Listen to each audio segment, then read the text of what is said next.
Soli?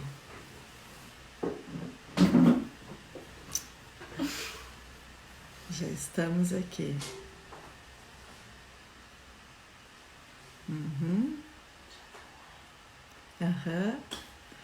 Já estamos online aqui, aguardando o professor Mário Bene.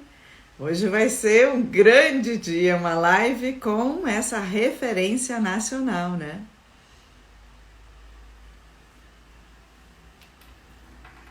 Só estou aguardando a solicitação do professor Mário Bene.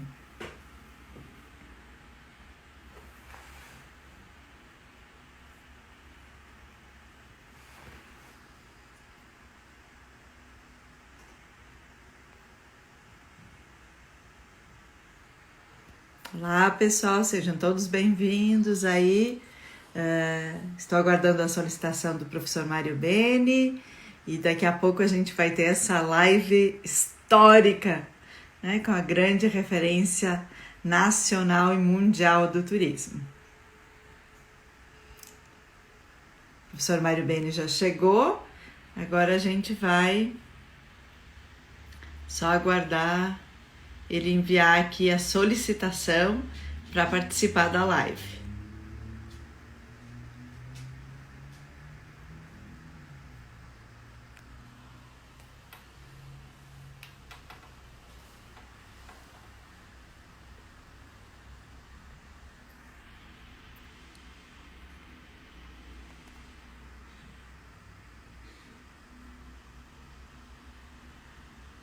Estou enviando uma solicitação para o professor Mário Bene. Agora só aguardando o professor Mário Bene aceitar aí e chegar. Cheguei? Aí está. Ô, professor! Tudo bem? É a minha estreia no Instagram, Oi. né? Sim, só aí tá melhorando, aí o senhor vai ter que se posicionar num local para a gente poder lhe ver melhor. Tenha mais luz. Isso, espera aí. Sim. Só que ainda sobre o meu rosto. E o ideal é aí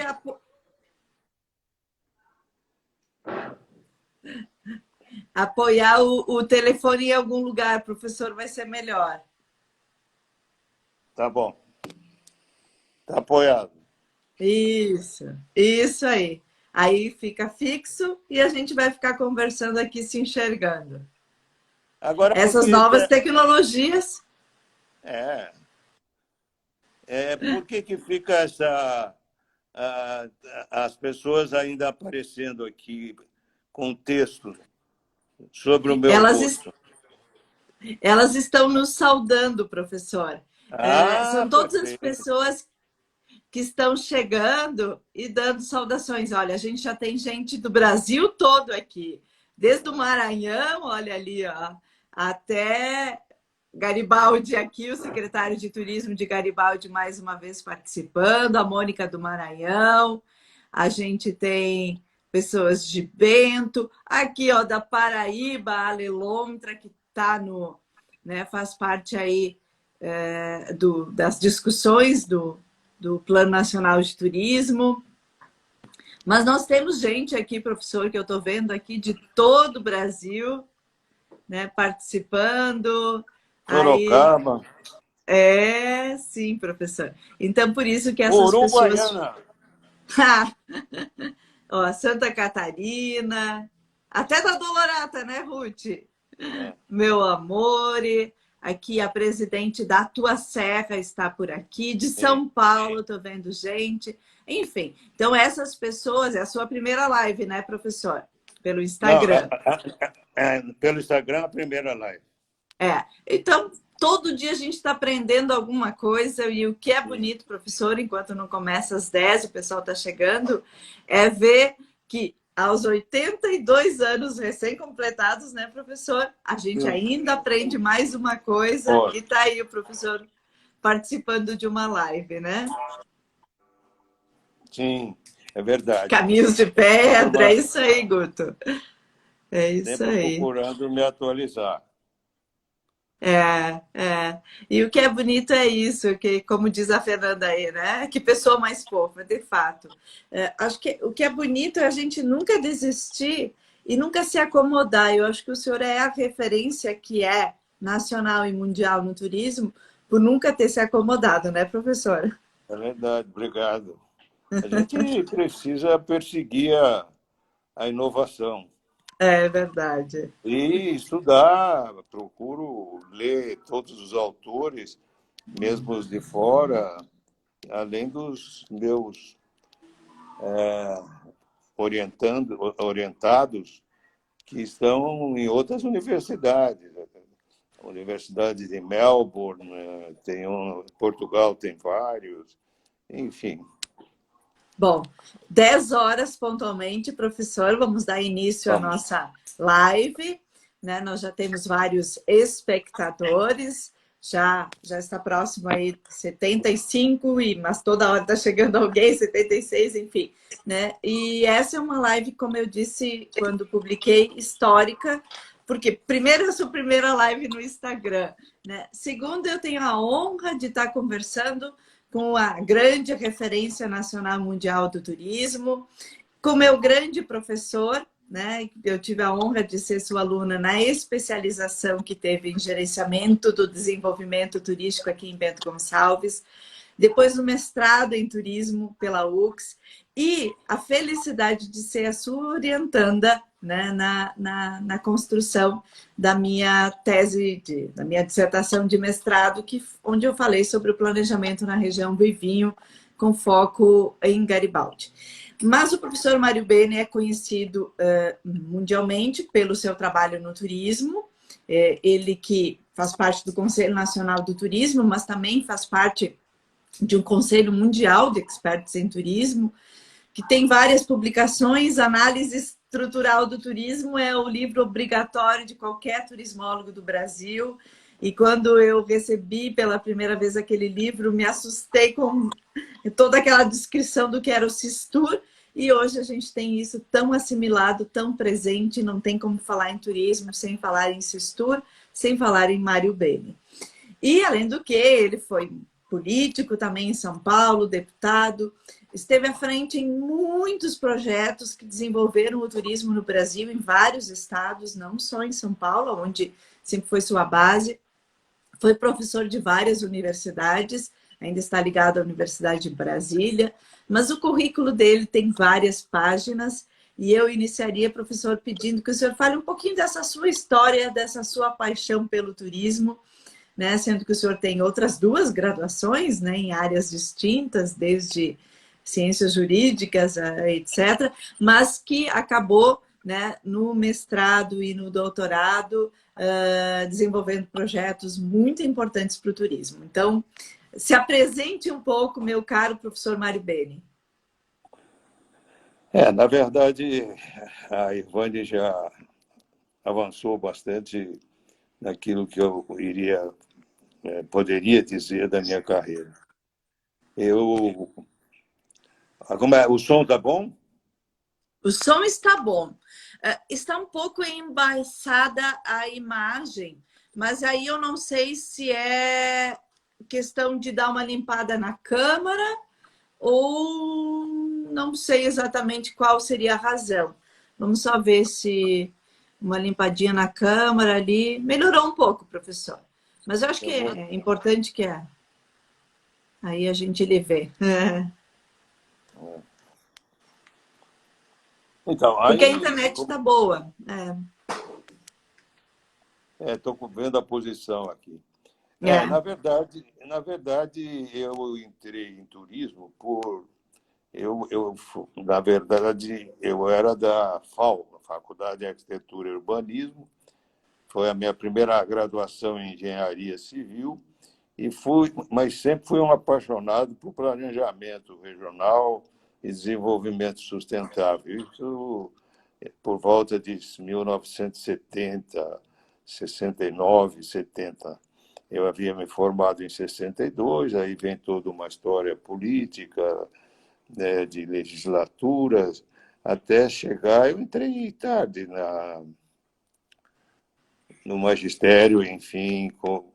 Eu precisava, de alguma maneira, entrar na USP como docente. Então, eu fiquei durante algum tempo como auxiliar de ensino na FAO, trabalhando com planejamento regional.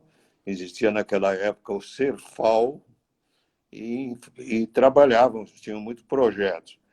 Primeiro, a USP, naquela época, o concurso era geral, não era por unidade. Aparecendo a vaga, se fazia o concurso. Eu fiz um concurso, a primeira vaga que surgiu foi um concurso para a ECA. E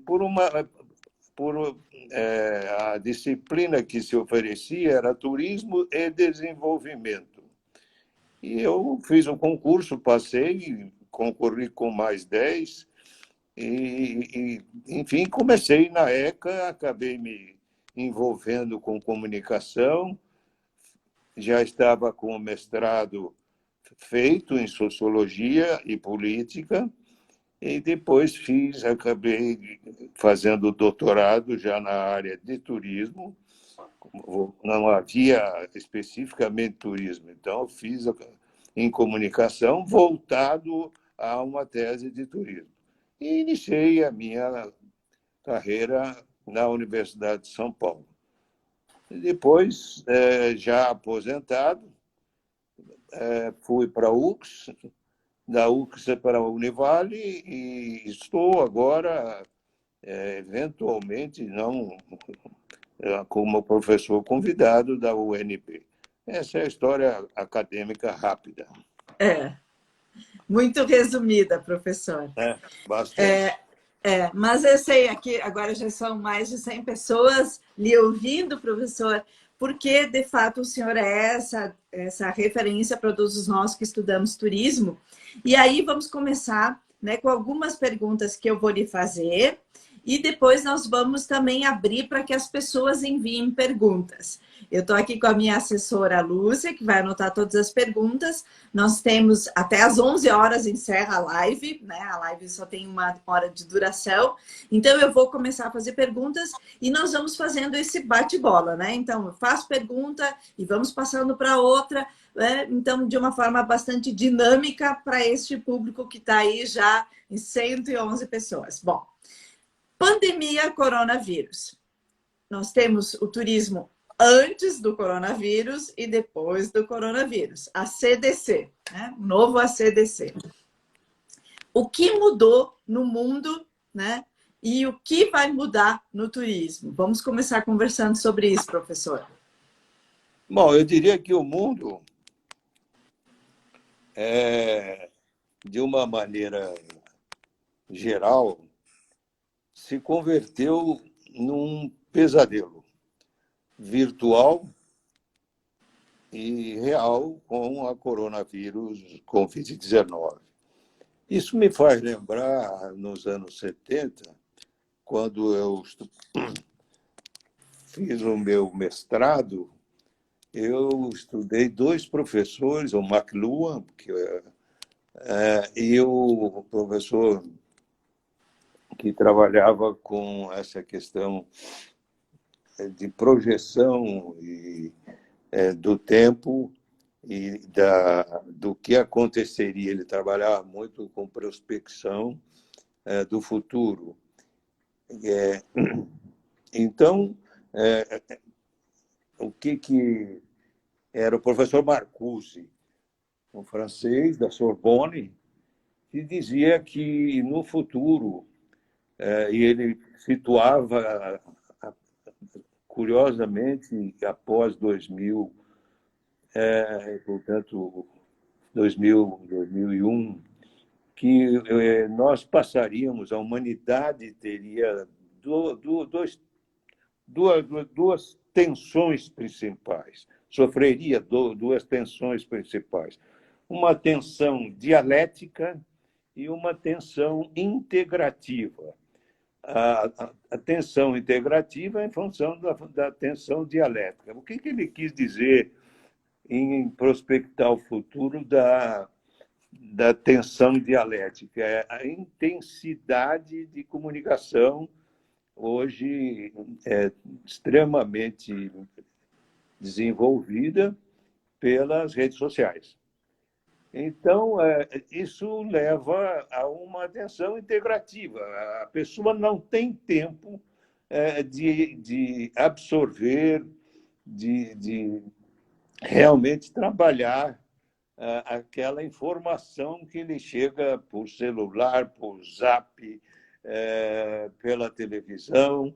Não dá tempo de processar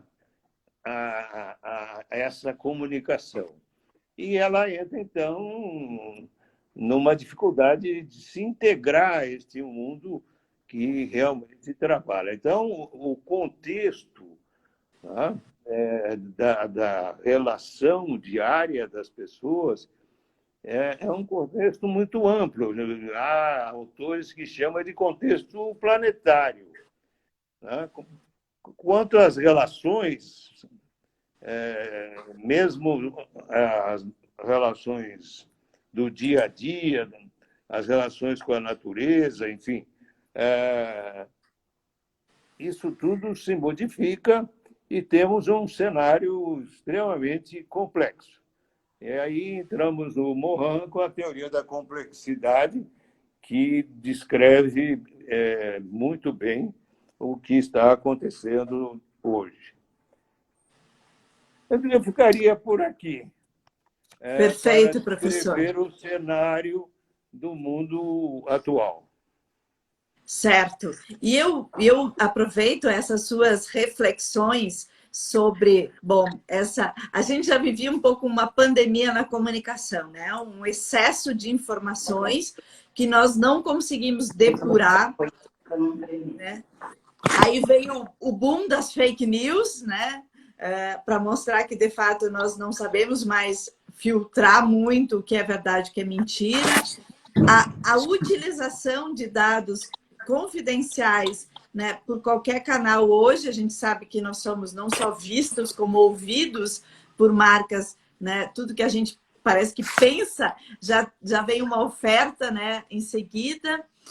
Então, esse excesso, né, essa overdose, né, de comunicação e, por outro lado, também essa desconexão do ser humano. Nós falamos outro dia sobre isso, que é o paradoxo que a gente vive.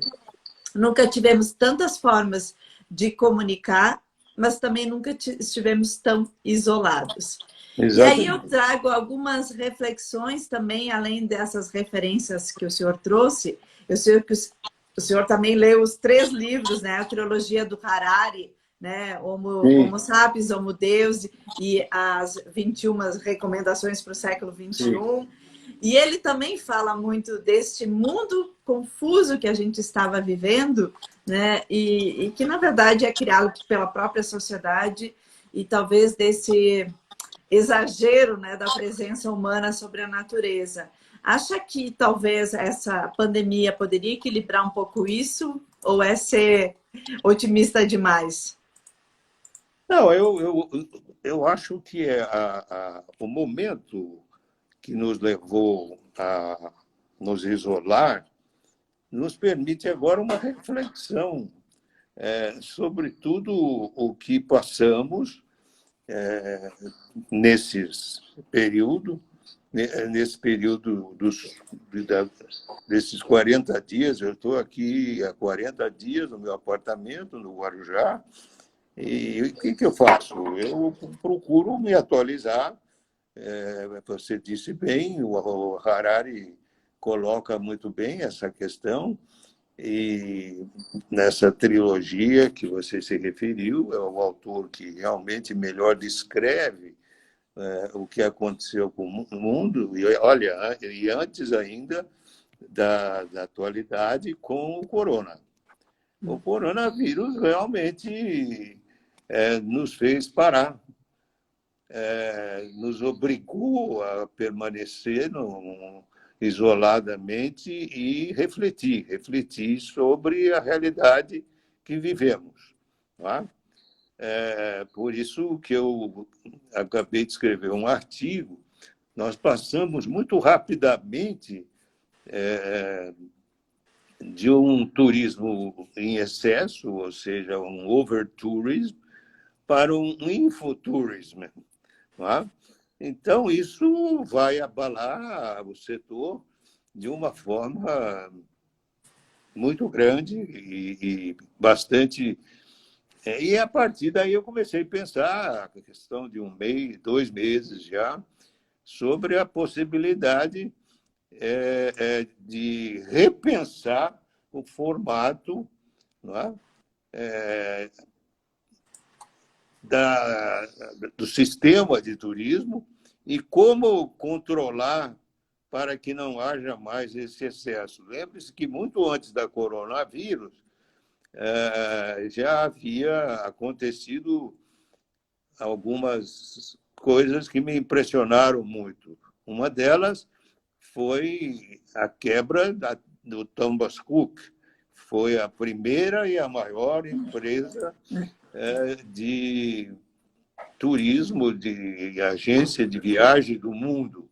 Isso me chocou muito. Eu me lembro que, quando eu dava as minhas aulas, e citava o Thomas Cook como um paradigma das viagens. Né? Então, me entristeceu muito. A partir dali, eu comecei a ver que o overtourism estava descaracterizando a viagem, estava descaracterizando a fruição da viagem.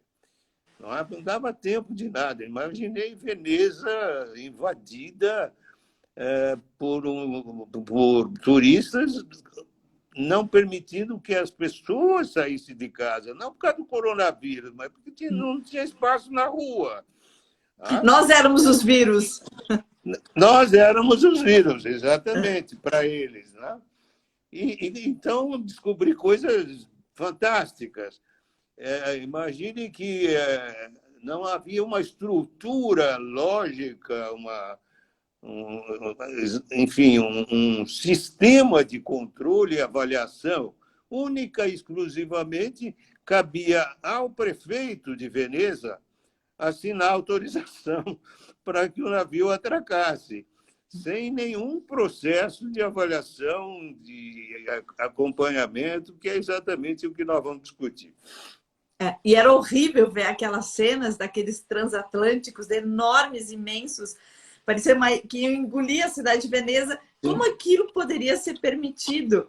Né? Claro. Não cabia, não cabe. E a gente espera que essa lição, ao menos, fique. Não tem mais como suportar o overturismo, porque está destruindo efetivamente, né, a paisagem, a geografia, a estrutura das cidades e está tirando a qualidade de vida dos moradores. Nós temos que ter presente isso. Acima de tudo, as cidades são de quem vive lá, né? E nós somos visitantes. E um visitante não pode destruir o local visitado. Claro, né? Isso a gente mesmo. Aprende desde cedo, né? Quando você vai na casa de alguém, é para respeitar aquilo. Né? E parece que a gente estava se adonando e sendo os reis dos locais visitados, né? É bem bonito. A Leilontra está falando assim, os golfinhos, na verdade, voltaram em outra região da Itália, mas os canais de Veneza ficaram com a água limpa, porque, claro, deixou toda aquela movimentação. Foi naquela cidade, para a região, a Ruth sabe, porque ela ama que tem praia, que os golfinhos voltaram. Sim, o ser humano virou um vírus e a gente não estava considerando a capacidade de carga efetivamente. Bom, mas agora vamos pensar assim, aí o senhor falou sobre isso, o infotourism, que seria um novo modelo de discussão, enfim, com a informação, né, regulando o planejamento. E no planejamento o senhor também tem escrito muito bem durante a quarentena, já disseram que o senhor escreve ainda melhor em quarentena, que o senhor fala de uma grande governança mundial. Fala um pouco sobre essa sua ideia, a vanguarda ideia aí.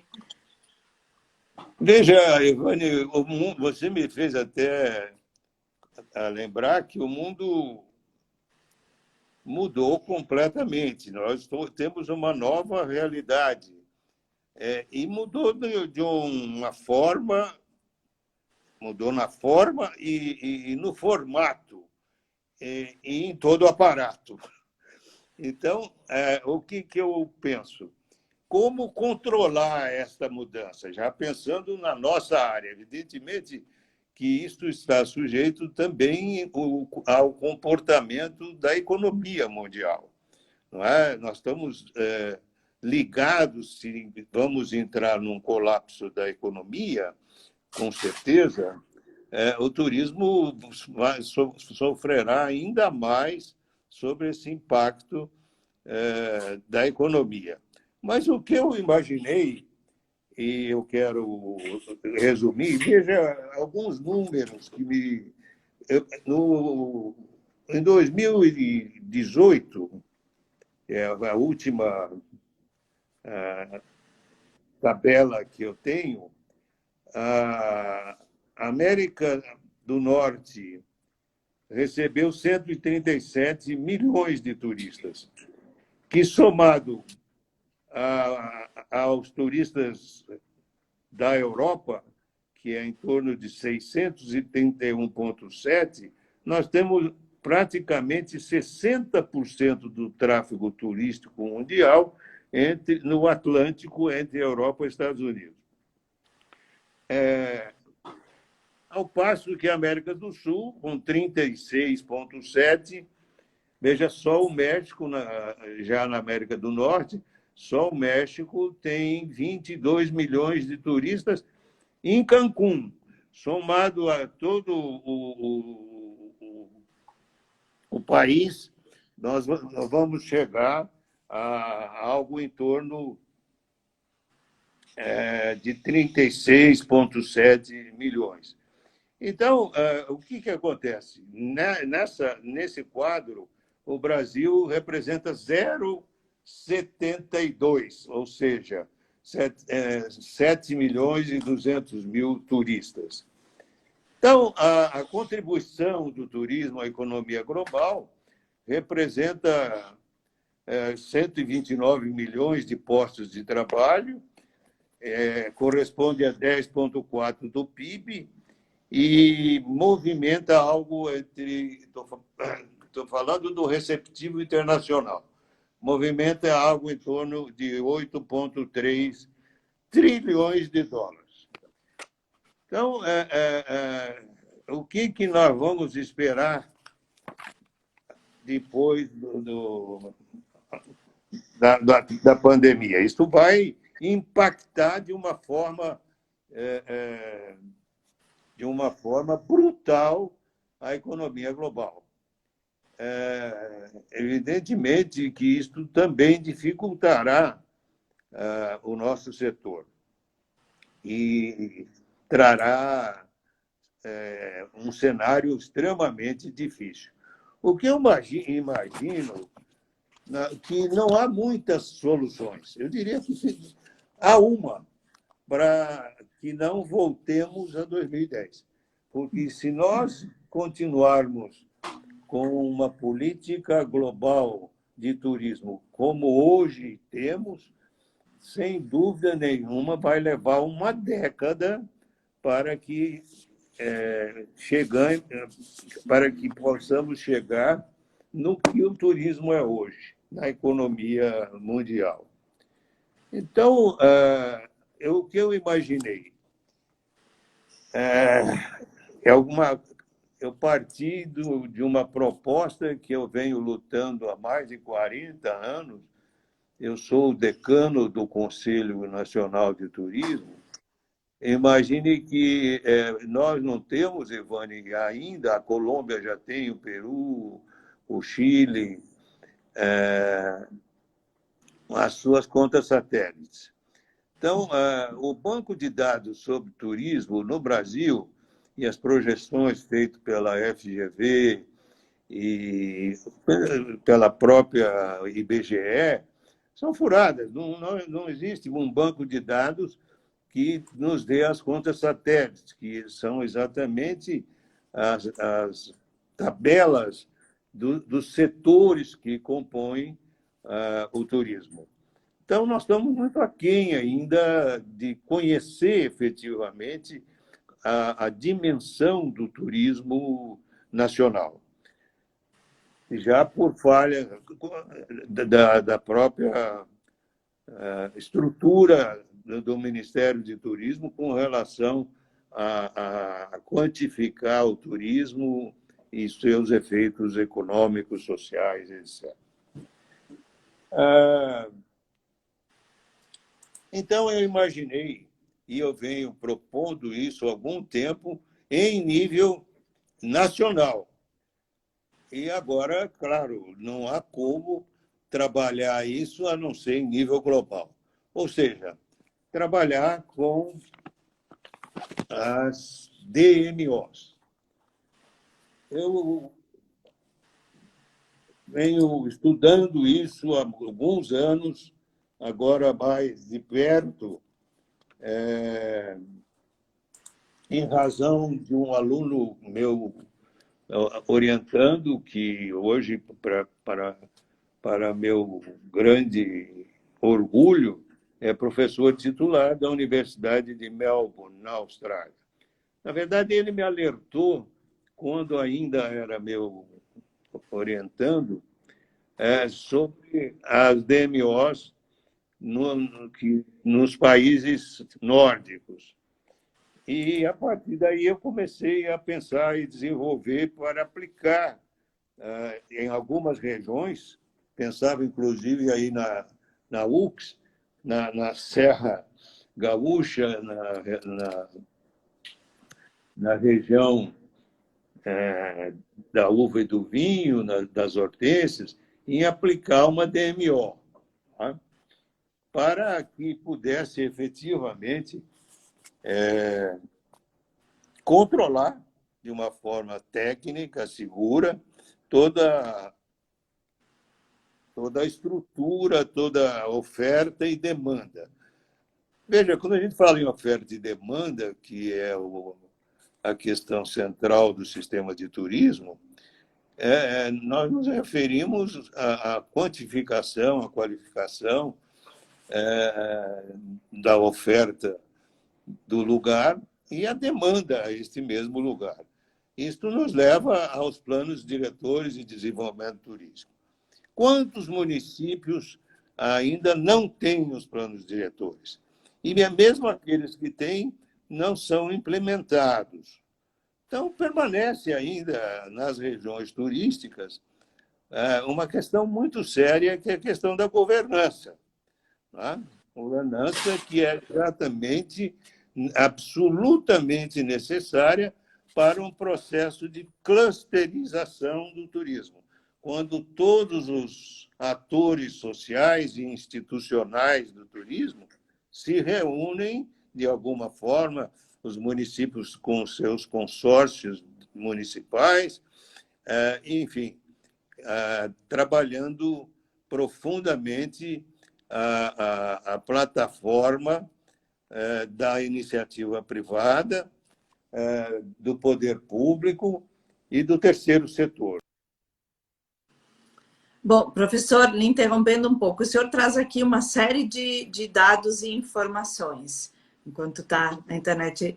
Então, primeiro, há uma análise global, né, da necessidade de uma macrogovernança, principalmente para gerenciar momentos de crise como estamos vivendo. Então, além da Organização Mundial do Turismo, se juntar às grandes instituições mundiais de financiamento, como o BID, mas também outras entidades. A gente vê desde uma OIV, por exemplo, teria que estar trabalhando junto com a MT, já que a gente tem o Enoturismo, enfim, a transversalidade necessária para discutir a retomada do setor de uma forma mais sustentável, equilibrada, melhor distribuída, não tão concentrada, como o senhor falou, né, na Europa, mas o Brasil ainda caberia muito, desde que fosse bem, né, planejado, estruturado, distribuído. Por outro lado, no Brasil, também há necessidade dessa governança macro, e aí o Ministério do Turismo, obviamente, tem um grande papel, mas nós temos aí o Conselho Nacional do Turismo, que ainda não fez nenhuma reunião depois da crise da pandemia, né, do coronavírus, e é fundamental essa participação, né, que direcione as ações. das regiões turísticas do Brasil. Aí nós temos todo o trabalho da regionalização do turismo, e tem regiões e estados que estão ativos, e a Alessandra Lontra ontem me falou que os técnicos continuam se reunindo, discutindo, né, o Plano Nacional de Turismo, a regionalização, né? Só que são técnicos e nem sempre são os que tomam as decisões nos estados. Por outro lado, ontem eu falava com alguns cases que eu acho, né, como o Paraná, estava falando com Denise, e estava falando, a Daisy, e estava falando com o Bruno, do Mato Grosso do Sul, né, que estão fazendo ações muito interessantes de orientar, né, a retomada do turismo de uma forma organizada. Aí o senhor chega, né, no modelo das DMOs, que são as Destinations Management Organization of Tourism, e que podem também focar no marketing, e que nós temos discutido em outros momentos, até que seria uma proposta para o Rio Grande do Sul, que infelizmente não andou, mas que poderia andar, e seria, de fato, uma boa referência e uma boa análise nós olharmos a partir da Serra Gaúcha. E nós temos aqui o G30, também tem muito interesse nisso, de ter essa organização, né, de fato, para o desenvolvimento do turismo a partir de um cluster consolidado, onde setor público, instituições de ensino, entidades do setor privado e comunidade trabalham em consonância, entendendo a relevância. E aí eu chego, mais do que nunca, isso vai ser necessário na retomada do turismo, porque nós vamos ter que ter o papel de todos para que não haja, por exemplo, a contaminação, a doença, né? Eu lembro de uma história, professor, o senhor lembra aqui quando foi o nosso professor que a gente falava que nós tínhamos tido turismo na década de 50, quando chegava o trem, mas que quando começou a tuberculose em Porto Alegre, esse turista já não era mais tão bem-vindo aqui, né? Porque a comunidade dizia, mas esse turista está vindo para cá, ele não trabalha e ainda vem, né, muitas vezes doente para se curar aqui, porque os médicos diziam que a serra era... E eu temo um pouco isso, será que, né, também essa retomada, se ela não for bem clara, envolver a comunidade, explicar os cuidados que se está tendo, né? Como então vai ser essa relação e a corresponsabilidade? Turista, trade turístico, né? O cluster turístico e comunidade. É exatamente o que eu estou propondo numa dimensão global. É uma governança global. Se não tivermos essa governança global, e não é uma tarefa fácil. A OMT, que é a Organização Mundial do Turismo, que é um órgão da ONU, ela não costuma interferir nas políticas internas de cada país, mas o que deveria, pelo menos no que concerne, no que se refere a uma diretriz que agora só poderá ser global, uma diretriz definitiva de como organizar, difundir e instalar essas DMOs. Claro que eu proponho uma DMO por estado, no caso do Brasil, e nos países, e é muito fácil hoje, na minha opinião, se houvesse consenso, se estabelecer uma rede conectada onde haja uma estrutura agregadora e conciliadora, reunindo uma dinâmica de todos os atores sociais e agentes institucionais que possa fornecer dados para essa rede, alimentando essa rede em nível nacional e em nível internacional, para que se tome as decisões. Aí sim, Ivani, eu acredito que, havendo um posicionamento, eu estou escrevendo agora um artigo para mandar para a OMT, havendo esta disposição da OMT, com aprovação da ONU, não bastam os dois. É fundamental o FMI, o Banco Mundial, tá?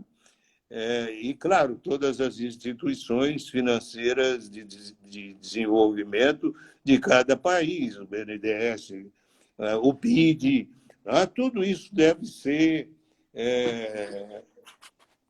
trabalhado efetivamente para desenvolver esta grande rede de apoio ao turismo, de avaliação, né, desse conjunto institucional de governança pública, privada e do terceiro setor, que você se referiu muito bem, que seria capaz de suportar destacadamente o desenvolvimento que constitui como vetor de agregação das forças necessárias para assegurar a sustentabilidade do cluster turístico, que é a base, de toda a questão das regiões turísticas. Né? Eu acho que até o programa eu tenho criticado, eu acho que o Ministério fez a sua parte e a regionalização só não avançou efetivamente porque, e eu tenho dito isso com insistência, às vezes até criticado por alguns colegas, principalmente aqueles que integram a representação das secretarias estaduais de turismo, eu tenho dito que o interlocutor do Ministério do Turismo, que tem assento no Conselho, não faz as reuniões necessárias com os secretários de Estado, porque, no final, são eles que levam à ponta ou aos municípios toda esta orientação que nós estamos discutindo. Essa é a grande razão de não avançar o programa de regionalização, que vai bem no Rio Grande do Sul, porque tem todas as grandes companheiras e ex-alunas que tiveram aquela geração da UX, que trabalhou muito essa questão da organização ou da clusterização do turismo. Tá? Tem escolas que nem trabalham isso e nem formaram pessoas para isso. Se você for ao Ministério questionar a questão de clusterização, não há pessoas habilitadas ainda, poucas pessoas que efetivamente trabalham seriamente com essa questão. Aí nós não temos, então, esse controle. Tá? Então, acho que agora, estamos chegando praticamente às portas da tecnologia 5G, seria muito oportuno pensar num órgão, numa OMT global, com todos esses atores e instituições e disciplinando. E aí eu quero lembrar uma outra coisa que eu não posso deixar de falar, que é a questão que, se de um lado as redes sociais, a tecnologia de informação, a TI, ajudou a difundir os serviços turísticos. Por outro, não houve regulamentação. Então, este órgão, partindo da OMT e observado, acatado e cumprido as diretrizes pelos estados, ou seja, pelos países membros da OMT, nós iríamos disciplinar a questão dessas distribuidoras de serviço turístico que acabaram bagunçando, numa expressão muito simples, bagunçando todo o setor. Quer dizer, Você hoje tem N plataformas que fazem N serviços que não tem nenhuma regulamentação. Então, é por isso que você vê hoje no setor hoteleiro já cadeias hoteleiras de renome internacional, outras hotéis de fama e de grande projeção, pedindo concordata, enfim. Por quê? Porque é difícil concorrer com essas redes de distribuição de serviços. Também alimentos e bebidas, transporte, e aí vem uma série de distribuidoras de serviço via online. Isso precisa ser disciplinado, Ivone. Não há lei até hoje sobre o Airbnb. E não existe no Era mundo o que eu ia inteiro. dizer. Né? Eu tive experiências muito boas com o Airbnb. Uma foi de um professor francês da Sorbonne, que perguntou se eu conhecia alguém na Sorbonne. Eu falei que fui muito amigo durante muitos anos, ele já faleceu, do Pierre Lanney, que havia sido professor dele. Né? E ele fiquei no apartamento dele, me deixou duas garrafas de vinho, muito, né? E um cartão muito atencioso. E outra foi na Itália, que eu não havia detalhes, um Bari. Havia 3 escadas para subir, com mala, né? E não tinha ninguém para ajudar, só tinha o endereço e a chave. Então, essas coisas realmente precisam ser consideradas e trabalhadas. Professor, vou ter que lhe interromper porque nós temos aqui muitas perguntas e eu estou adorando os comentários também. E agora a gente realmente vai ter que fazer ping-pong, porque só faltam 15 minutos.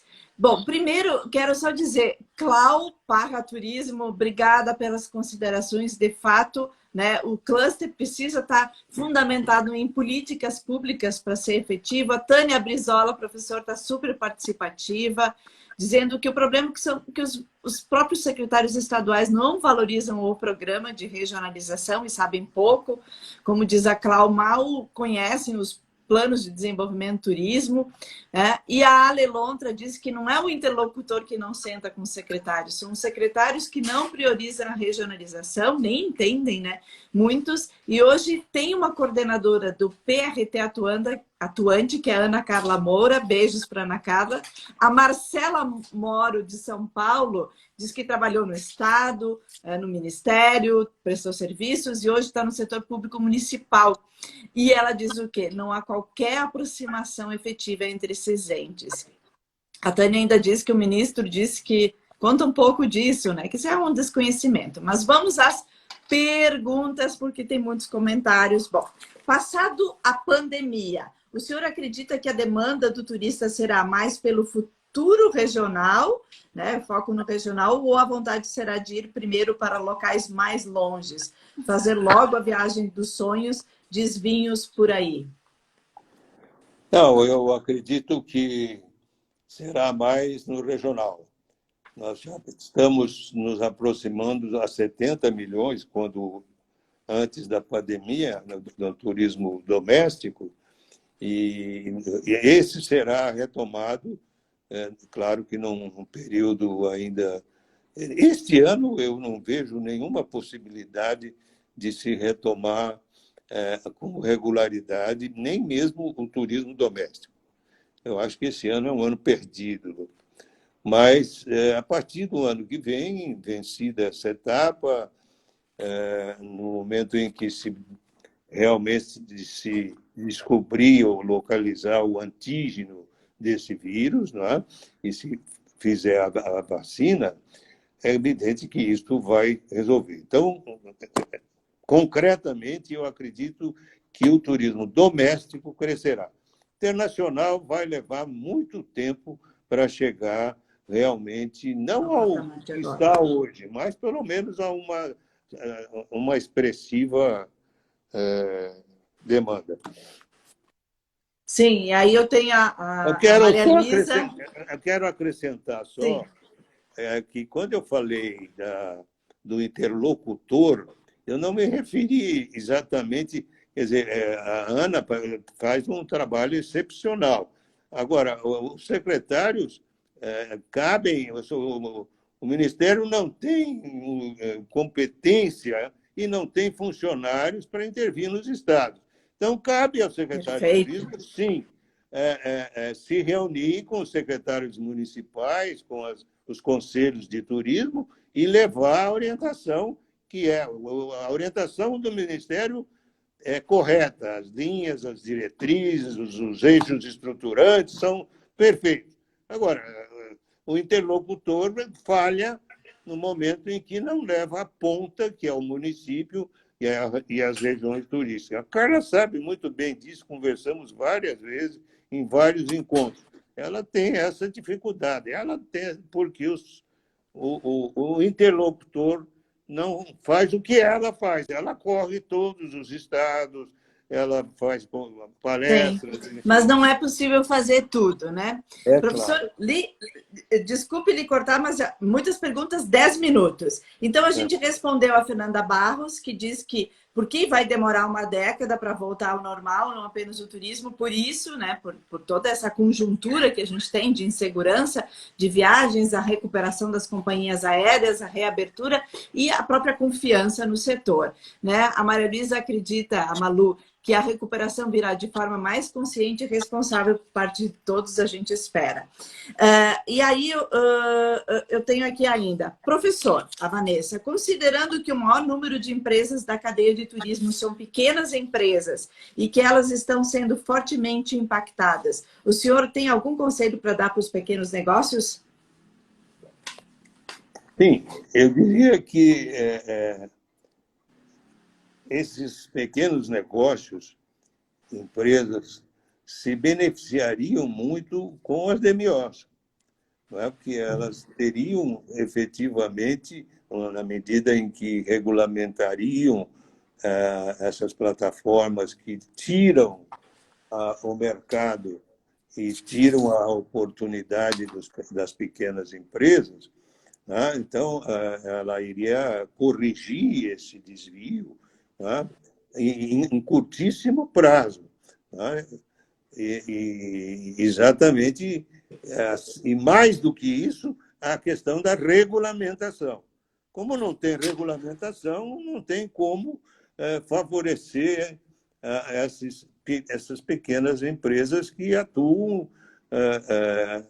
praticamente numa situação de concorrência desleal, eu digo até bastante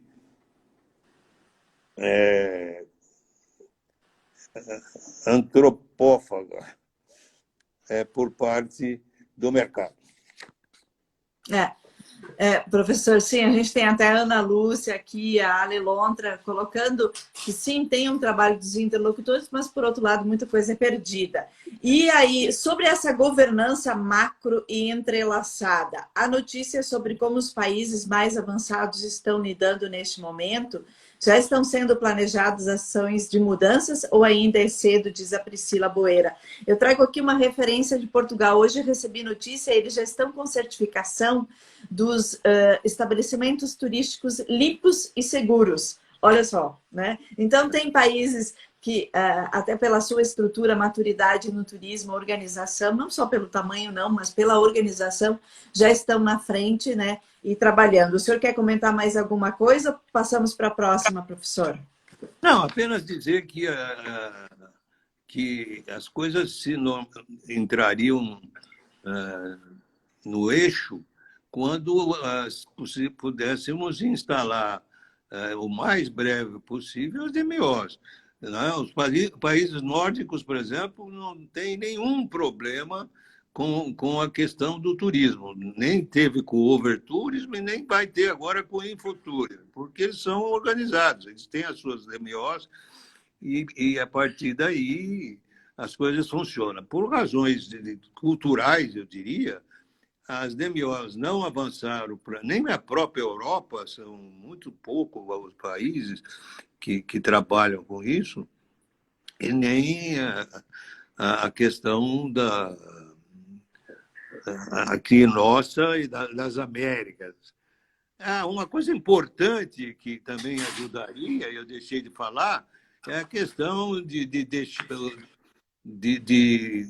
trabalhar a questão das agências de desenvolvimento. Eu não acho que e a Embratur avançou nisso, só que fez uma parceria, ao meu ver, totalmente equivocada, porque não é tirando o recurso do SEBRAE, né, para investir no desenvolvimento do turismo.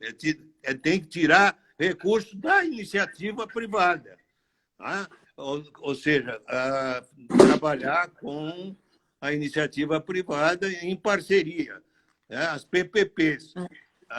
O projeto que eu apresentei ao Conselho ainda Professor, no tempo do Caio. eu vou ter que lhe cortar, professor, desculpe, porque vai encerrar. E antes de cortar, eu gostaria de lhe propor rapidamente. O senhor aceita me mandar as perguntas e o senhor responder pelo Facebook? Tá bom.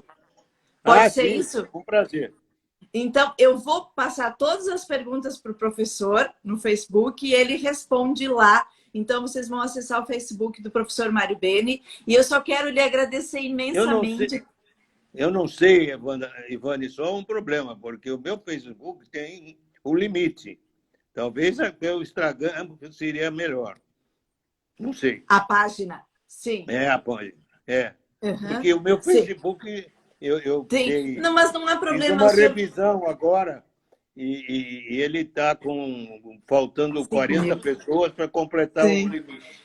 Mas não precisam ser amigos, eles vão lá e vão seguir o senhor e vão ver a sua resposta, que basta colocá-la no público. Perfeito. Gente, muito obrigada a todos os participantes. Foram mais de 50 pessoas, professor Mário Beni, e que estão dizendo aqui, lhe agradecendo que o senhor mudou a vida de muitos de nós, né, com toda a sua preocupação pela docência, pela comunicação. Há várias perguntas, eu vou encaminhar, então, para o professor responder no seu Facebook. E, bem, muito obrigado. O seu encerramento, professor. Muito obrigado, Ivane. Obrigado, colegas que pacientemente me ouviram e me deram esta oportunidade de voltar à sala de aula e a um contato carinhoso com vocês. Valeu, gente. Muito obrigada a todos e um bom final de semana. A live vai ficar salva aqui no Stories do Viajante Maduro por 24 horas. Podem, né, mandar aviãozinho aí para os amigos, indicar. E depois nós vamos salvar no YouTube do Viajante Maduro também. Então, vocês vão poder acessar ali pelo Viajante Maduro. E a gente vai ter mais lives por aqui, né? Queremos conversar com os grandes mestres do turismo brasileiro. Professor Mário Beni, já convidei a Norma Meixo, o que o senhor acha? Norma Martins. Muito bem, ótimo. Ela tem que falar também, né? A Tânia Brizola, todos eles. E, querida Rita, obrigada, a melhor live. E o professor Mário Beni também tem várias lives que ele vai estar falando. Sigam ele também. Bacio, professor. Bacio, grazie mille. Grazie mille anche a te. Arrivederci, a presto. Ciao. Abbracci per la sua moglie Sônia. Sim, grazie mille. Ciao, ciao, ciao, ciao.